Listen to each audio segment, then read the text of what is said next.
Bonjour, bonjour à toutes. Comment il est? Toujours avec un grand plaisir que m'y retrouve à tous les matins entre 6h et 6h25 pour se causer la Réunion. Un petit point sur tout ce qui se passe dans le monde, mais aussi ici à la Réunion.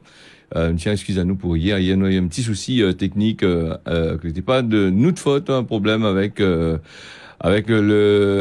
diffuseur qui diffuse à nous. Donc un petit souci technique a été résolu dans la matinée même. Et puis le journal a été enregistré et rediffusé sur Facebook pour cette il veut réécouter SAC hier. Nous va parler aujourd'hui dans l'émission sur le foyer de contamination quand le CHU non là il dit que à la base on a eu des foyers de contamination hier mardi 24 novembre avec 4 infirmiers et 3 aides-soignants, 2 agents de service hospitaliers. Un TN a été testé positive au Covid-19. Donc il prend les dispositions nécessaires pour pas que tout ça propage. Et puis inquiète pas, les calés pour ça, on a tout ce qu'il faut pour parer à ce problème comme il dit. Donc nous avons fait un petit peu sur la page du Covid parce que le Covid c'est toujours quasiment la même chose. Aujourd'hui pas trop envie de parler de Covid, mais quoi qu'il en soit, le Covid il revient toujours dans l'actualité. Nous va voir un petit peu ce que Macron a dit après. Hier mardi 2020, il rentre en vigueur les mesures de restriction contre la sécheresse pour de l'eau. La Réunion, je connais, nous les pris dans une période de sécheresse pas possible. Donc le préfet l'a annoncé que on aura des restrictions. On a des villes du nord et du nord-est partout par là-bas. On a les prix dans l'ouest aussi, on a les prix avec ça. Donc 10 communes devra respecter les règles comme pas arroser les plantes, pas laver le taux ou encore remplir la piscine. Voilà, donc ça c'est dans un contexte où ça, il faut être responsable, me dirait, parce que l'eau, il devient assez rare et la sécheresse, c'est quelque chose que normalement dans notre pays longtemps on n'avait pas trop ces histoires de sécheresse là. Quand l'homme la dépose, elle commence à mettre la main coupée par tous les bonnes pieds de bois, comme il dit souvent des fois, et donc il coupe les bonnes pieds de bois, il fait n'importe quoi, il construit des immeubles, elle a plus de pieds de bois, elle a plus de pluie non plus. Et puis nous là aussi, c'est la faute aussi à certains citoyens.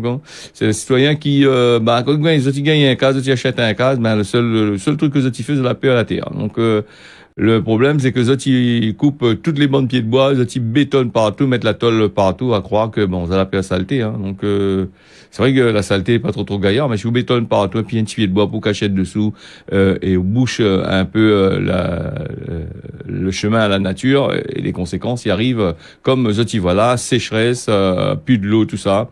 Et en plus, qu'on est pendant la sécheresse, est-ce que vous avez remarqué que de l'eau l'est devenue très chère parce que les compagnies qui gèrent de l'eau, alors là, vous avez taxes à ou bien comme il faut, consommer ou pas consommer, mais faudra vous payer. Donc voilà. Alors les communes les concernées par ça, c'est la Possession, Saint-Leu, Sillaos, les Avirons, Brapanon, Saint-André, la Plaine des Palmistes, Sainte-Marie, Salazie et aussi Saint-Denis. Les prix en dollars. Et moi, dans le journal d'hier, je voulais parler avec Macron qui gère le G20. Vous connaissez que le G20, c'est les 20 pays qui gèrent le monde. Il fait 80% du système mondial de gestion. Nous avons la Chine, nous avons les États-Unis, nous avons la France, nous avons un pays, un peu pas si t'as autres. Nous avons 20 pays qui, où ça n'a rien que ben capitaliste, c'est tout l'argent, les pouces autres. C'est eux autres qui décident si le petit il mord ou si le petit il reste vivant, et justement il pose des problèmes à les pays que les en voie de développement, et les pays les assez pauvres à point assez l'argent mais il y a des ressources. Donc nous va parler avec ça. C'est Emmanuel Macron, le président de la République, qui cause justement sur ce problème de G20. Il explique à nous un petit peu que ça les autres ça à faire. Bien sûr que c'est des annonces, c'est des choses que lui dit, mais est-ce que dans la réalité pareil? Mais je ne crois pas. Chers collègues, la pandémie de la Covid-19 continue de mettre à l'épreuve nos sociétés et elle constitue aussi un test pour le G20. L'ADN de notre club est en effet de forger, dans l'urgence, des solutions multilatérales efficaces face aux crises. En 2008, nous avons répondu à la crise économique et financière. Aujourd'hui, il nous revient de riposter face à une crise sanitaire qui menace avant tout la vie de millions de personnes. Et nous avons une responsabilité historique, je le redis. Il n'y aura aucune réponse efficace face à la pandémie qui ne soit pas une réponse globale, coordonnée et solidaire. Nous avons cet après-midi échangé sur les premiers succès de l'initiative ACT-A qui a mobilisé près de 10 milliards de dollars depuis son lancement. Et nous avons en effet réalisé des progrès impressionnants vis-à-vis de notre premier objectif, qui était d'accélérer à l'échelle globale la recherche et la production des technologies de santé. Nous pouvons raisonnablement espérer qu'avant la fin de l'année, un vaccin sera disponible, ce qui est totalement inédit. Mais un deuxième combat, plus difficile encore, doit être mené. C'est celui de l'accès universel aux technologies de santé contre la Covid-19. Serons-nous prêts, lorsqu'un premier vaccin sera mis sur le marché, à en garantir l'accès à l'échelle planétaire et à éviter à tout prix le scénario d'un monde à deux vitesses, où seuls les plus riches pourraient se protéger du virus et reprendre une vie normale? Notre stratégie d'allocation des premières doses de vaccins sera-t-elle construite en fonction des urgences et des priorités sanitaires à l'échelle de notre planète ou du seul pouvoir d'achat des pays? Sera-t-elle vraiment multilatérale et collaborative dans un cadre construit ensemble ou répondra-t-elle à des logiques d'influence, des intérêts financiers, des égoïsmes nationaux? Le moment est venu de transformer l'approche conceptuelle du bien public mondial en une réalité concrète. Le G20 rassemble 90% de l'économie mondiale et nous avons, sur nos territoires, toutes les industries capables de produire à l'échelle les technologies de santé contre la Covid-19. Nous serons donc jugés aux résultats. Nous connaissons les solutions. Pour ce qui est du vaccin, la facilité COVAX nous permet d'acheter des doses de vaccins pour le compte des pays les moins avancés. 4,9 milliards de dollars américains ont été levés, mais d'autres contributions seront nécessaires, nous le savons. Il faut donc continuer. Et je vous propose de concevoir ensemble un mécanisme de don d'une part des premières doses produites par les industries ou pré-réservées par les économies avancées pour la vaccination des publics prioritaires dans les pays en développement. Les recommandations de l'Organisation mondiale de la santé seront précieuses pour assurer une priorisation à la fois efficace et équitable. Le partage des connaissances et des savoir-faire doit être au cœur aussi de notre stratégie. Il faut certes inciter l'innovation industrielle, mais en période d'urgence sanitaire, nous devons aussi favoriser les partenariats industriels et la production avec les pays en développement. Favoriser les capacités de recherche et de production des technologies de santé, y compris en Afrique, constitue notre meilleure protection face aux futures pandémies. Là aussi, nous avons les outils pour favoriser le partage de licences volontaires. Par exemple, le mécanisme United, créé par la France, dispose d'une expérience inégalée qui a fait ses preuves.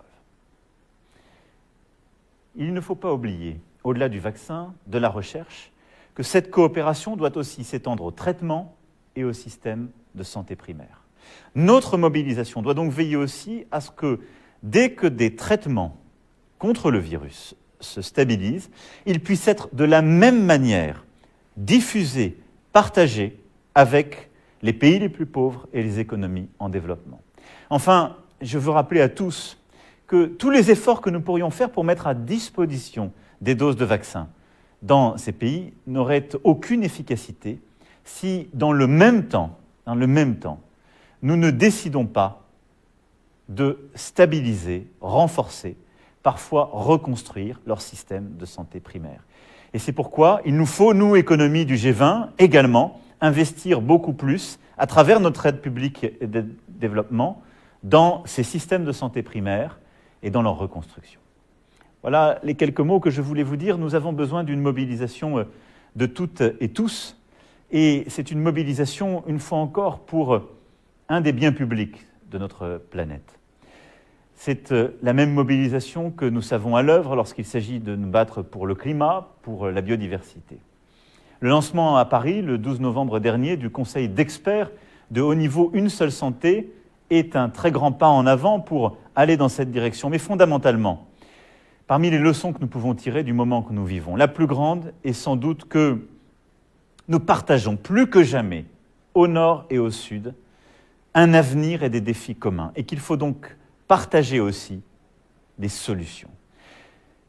Nous devons renforcer partout sur la planète les systèmes de santé, partout partager les ressources qui sont les nôtres, partout continuer à former des personnels de santé pour que notre riposte sanitaire puisse être à la hauteur du défi.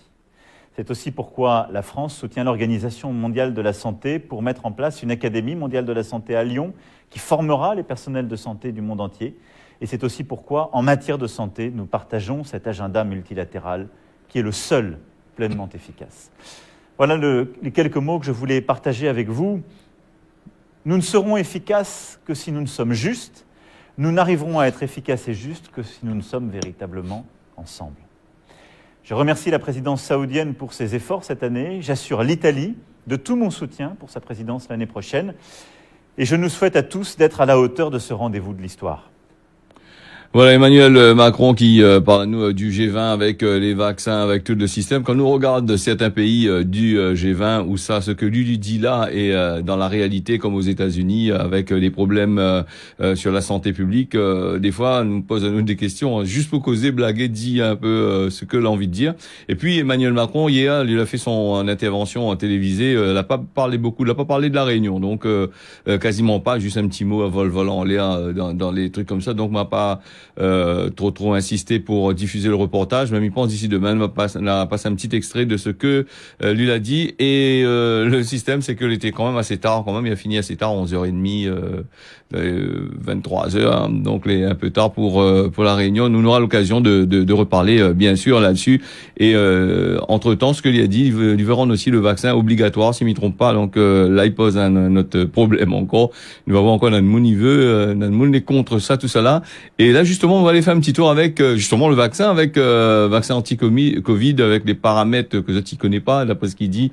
Et ça, c'est le secrétaire d'État chargé à l'enfance des familles qui parle de ça.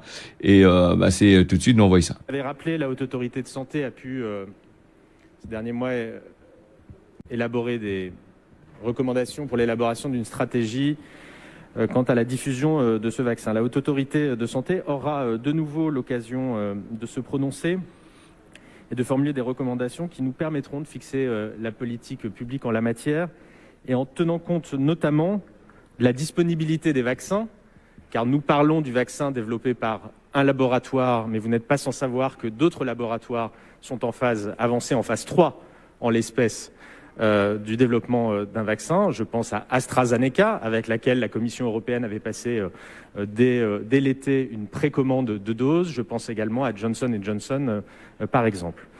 La Haute Autorité de Santé devra donc s'exprimer en fonction de la disponibilité de ces vaccins, mais également tenir compte du profil spécifique de chacun de ces vaccins, puisque vous le savez peut-être aussi, 2 doses pour Pfizer, 1 seule dose pour un certain nombre d'autres vaccins. Donc vous voyez qu'il y a encore un certain nombre de paramètres que nous ne connaissons pas, que nous ne maîtrisons pas, et sur laquelle la Haute Autorité de Santé aura à se prononcer afin d'élaborer cette stratégie que vous appelez de vos voeux et que nous partageons évidemment. Avec une anticipation, je vous l'ai déjà dit, de la part du gouvernement, notamment sur tous les aspects plus opérationnels et techniques. J'évoquais tout à l'heure la précommande de matériel permettant de maintenir à moins 80 degrés ce vaccin développé par Pfizer, ce qui ne sera peut-être pas le cas d'ailleurs des autres vaccins. Nous attendons les résultats des recherches.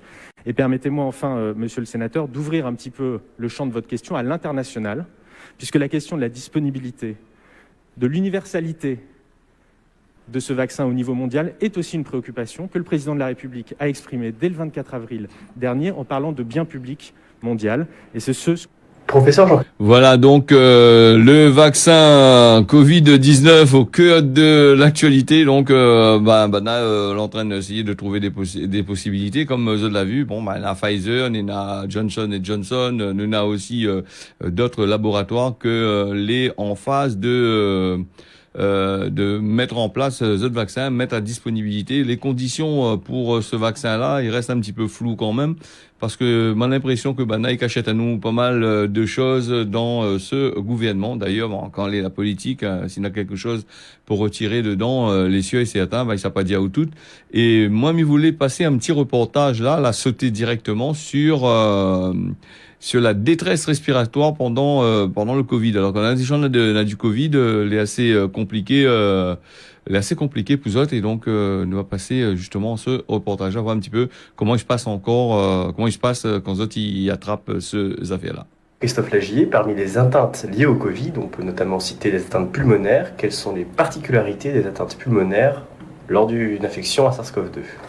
Alors il y a une particularité importante qu'on a observée assez rapidement finalement chez nos patients, c'est que contrairement aux autres atteintes infectieuses pulmonaires, les patients ne ressentent pas, dans un certain nombre de cas, d'essoufflement. Habituellement, quand on a une pneumonie, on est essoufflé, la fréquence respiratoire est augmentée. C'est pas le cas dans le Covid, ça a été appelé par les anglo-saxons l'hypoxie heureuse ou l'hypoxie asymptomatique. Est-ce que vous pouvez nous en dire plus sur cette hypoxie heureuse ? Oui, nous venons de rapporter dans le journal International Journal of Infectious Diseases un article sur 1700 patients qui avaient eu à la fois un scanner thoracique basse densité, une évaluation de leur essoufflement et une mesure de la saturation en air ambiant. On a pu remarquer plusieurs éléments. Le premier, c'est que 2/3 des patients présentaient une pneumopathie au scanner, alors qu'ils n'avaient pas finalement de symptômes particuliers. 2/3 de ces patients ne ressentaient pas d'essoufflement, et 1/3 d'entre eux présentaient cette fameuse hypoxie heureuse, cet état de fait étant associé à une évolution défavorable avec un fort taux de passage en réanimation ou de décès. Existe-t-il des solutions pour diagnostiquer cette hypoxie heureuse ? Oui, nous préconisons chez nos patients qui viennent consulter en hôpital de jour, en particulier chez les patients de plus de 65 ans ou ceux présentant des comorbidités, d'utiliser un oxymètre de pouls qu'on peut trouver en pharmacie, qui est un dispositif très simple qui permet de mesurer sa saturation au bout du doigt, et en cas de saturation inférieure à 95%, on leur propose de revenir consulter ou d'aller aux urgences si cela était nécessaire. Existe-t-il des possibilités pour apporter aux patients un supplément d'oxygène ? Oui, alors en plus, en hospitalisation, en plus des traitements antiviraux, des traitements anti-inflammatoires que l'on peut utiliser, comme vous en avez entendu parler dans un certain nombre d'autres vidéos, on peut utiliser différents types de systèmes. Le système le plus simple consiste à mettre de l'oxygène aux lunettes à nos patients. Quand il y a besoin d'un débit un petit peu plus important, on peut utiliser un masque chez les patients qui nécessitent un apport plus important. Enfin, nous utilisons désormais depuis 1 mois et demi dans le service conventionnel des systèmes d'oxygénothérapie à haut débit. Ces systèmes sont utilisés par les réanimateurs depuis quelques années. En service conventionnel, c'est beaucoup plus occasionnel et on est confronté à certains patients qui, soit parce qu'ils sont trop âgés, soit parce qu'ils ont trop de comorbidités, leur transfert en réanimation ne serait pas profitable, ils sont donc récusés d'un transfert en réanimation. Mais à partir du moment où ils ont tout de même un degré d'autonomie relativement important, on peut leur proposer ce système qui consiste à avoir des lunettes dans le nez qui permettent d'administrer des débits plus importants d'oxygène, avec des concentrations d'oxygène qui sont plus importantes, de façon à essayer de les oxygéner au mieux. On a désormais 1/3 des patients qui ont été mis sous ce dispositif, de patients, encore une fois, récusés de réanimation, qui s'en sont sortis grâce à cette technique. Voilà, nous va passer sur Télé Créole. Il est déjà 6h19, va passer un petit point sur la loi sur la sécurité globale. Tout le monde y cause. C'est ce loi qui est destiné à flouter les policiers, mettre un peu des bâtons dans les roues de la presse. Nous l'a vu que nous avait fait Mélenchon, avait pas mal de trucs qu'il avait fait des interventions pour dire que n'est pas bon. Et puis Gérald Darmanin, le ministre, lui était pour tout ça là. Et apparemment, on avait un flou dans son dans le ban de loi. Donc, là, l'entraîne voter. Ils ont remarqué que Néna quand même pas mal de manifestations ces derniers temps là-dessus, justement pour cette histoire de floutage là. Donc, là, la peur que Néna des dérapages avec la police normale, la police municipale, tout ça, et la gendarmerie. Donc, les gens ont un petit peu peur parce que nous connaissons exactement quand ils votent des lois. La plupart du temps, c'est des lois est-ce qu'ils servent à une affaire? Des fois, la plupart du temps, il sert pas à rien du tout parce que les bêtises, ils continuent toujours.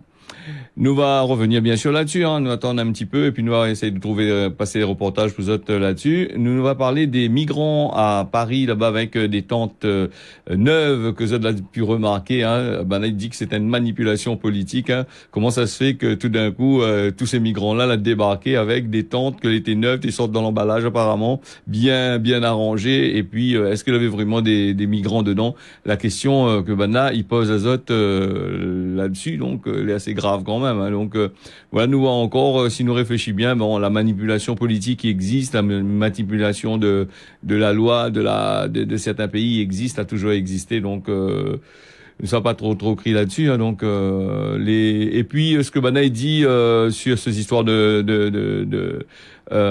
d'occupation des sols là pour les migrants que la mettent azote sur la place là, donc il paraît que normalement la loi interdit de faire ça, donc la police lui a exécuté les ordres, hein. Le préfet aussi, mais je pense que le préfet de police de Paris n'a pas exécuté tout seul ce ordre-là, hein, de demander l'expulsion de ces bonnes personnes-là, mais je pense que au-dessus du préfet, au-dessus du préfet de police, hein, Néna d'autres aussi, là, a pas mal de boucs qui dirigent Ali, il est payé pour faire ça, donc il dit il fait ça.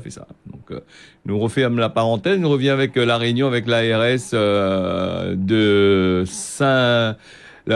Saint-Paul et Saint-André organise des campagnes de dépistage Covid-19 auprès de la population semaine-ci, hein, dans les quartiers pour justement essayer de faciliter le ban test et freiner la circulation, le virus. Dépistage est gratuit, sans ordonnance, hein, donc tu peux aller là-bas, hein, donc les opérations de dépistage, c'est aujourd'hui 25 jusqu'à le 27 et le 27 novembre, soit jusqu'à 25 et 27 novembre sur les plages de marché forain La Saline, Léo, le front de mer de Saint-Paul et sur la place de la mairie de Saint-André.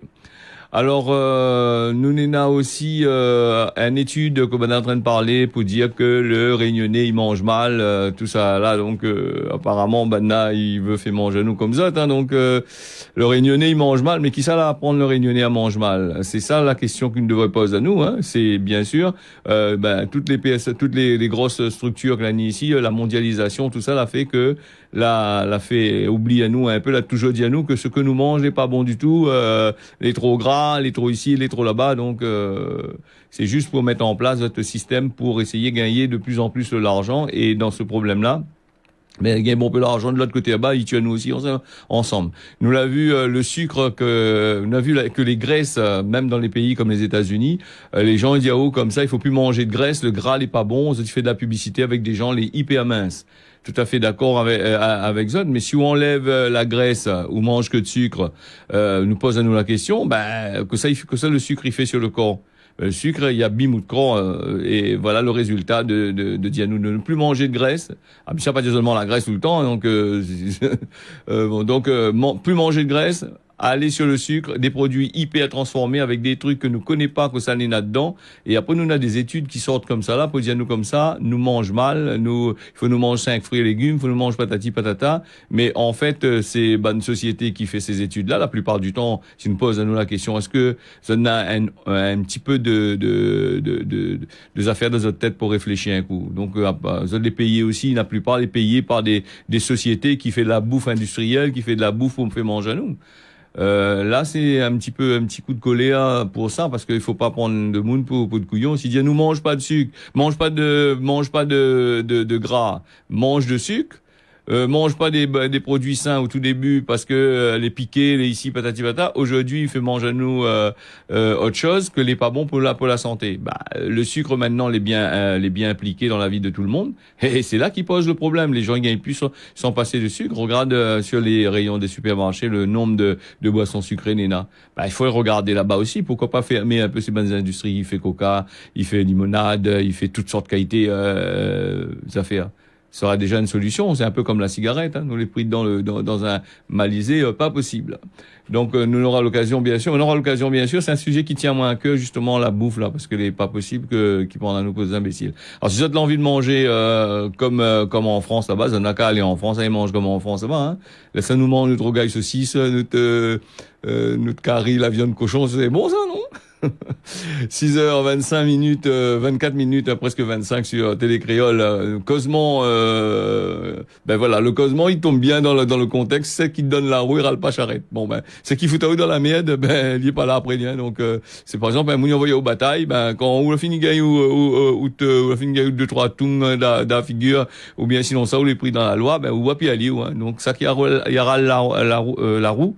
Non, ça qui donne la roue, il râle pas charrette. Bon, voilà. Après, on a le mot cagnard. Le mot cagnard, ben, tout le temps, ça c'est un mot qui a été banalisé, il a été dit partout. Tout le monde dit, ça est cagnard, ça fait cagnard, c'est un cagnard. Ben, cagnard, dans le temps longtemps, je dis à un monde qui est un cagnard, ben, on risque gagne ou de quota et rentre à l'hôpital et tombe malade. Donc, comme tu as hein. Cagnard, il veut dire un femme pitin, un prostitué, quelqu'un, il fait la vie, quoi. Voilà, en gros, le mot cagnard, que ça, il veut dire. Parce que dans le temps, tu as dit, regarde, ça, c'est fait le cagnard, c'est un cagnard, ça, on comprend. Voilà le machin. Nous va passer à la météo avant de finir là. La saison cyclonique 2020-2021, il commence avec ce mois de novembre. Alors un peu désolé pour la personne qui appelle à moi là, donc il va rappeler aller plus tard parce que plus possible de passer en direct, il est déjà 26. Hein. La saison cyclonique qui débute le mois de novembre va finir en avril. Il prévoit un léger hausse et le nombre de systèmes qui va augmenter de 9 à 12. Il pourrait être recensé. Normalement, c'est 10 cyclones par saison. On va passer à la météo bien comme qu'il faut là, avec la Réunion, un soleil presque partout. Hein. Donc entre Salazie, le port, on aura par place la pluie. Le temps sera couvert sur l'île. Voilà, donc le matin comme l'après-midi. Mais par contre, comme il regarde dehors, la météo est mentée pour moi le thé. Hein, donc on regarde dehors sur Saint-Pierre, un gros soleil. L'île Maurice, le temps sera couvert le matin et en fin de matinée, on aura des averses. L'après-midi, on aura la pluie va tomber de l'autre côté là-bas. Et puis Mayotte, le matin, le temps sera ensoleillé, l'après-midi et sera couvert aussi dans l'après-midi. Voilà, causé la Réunion un petit peu longue, là fini pour le moment. Mais donne un autre rendez-vous demain matin à partir de 6h. Et ça, il rappelle à moi un petit peu plus bonheur. Hein, donc 6h, mais tiens, beau serré, largue pas. À demain, on y retrouve.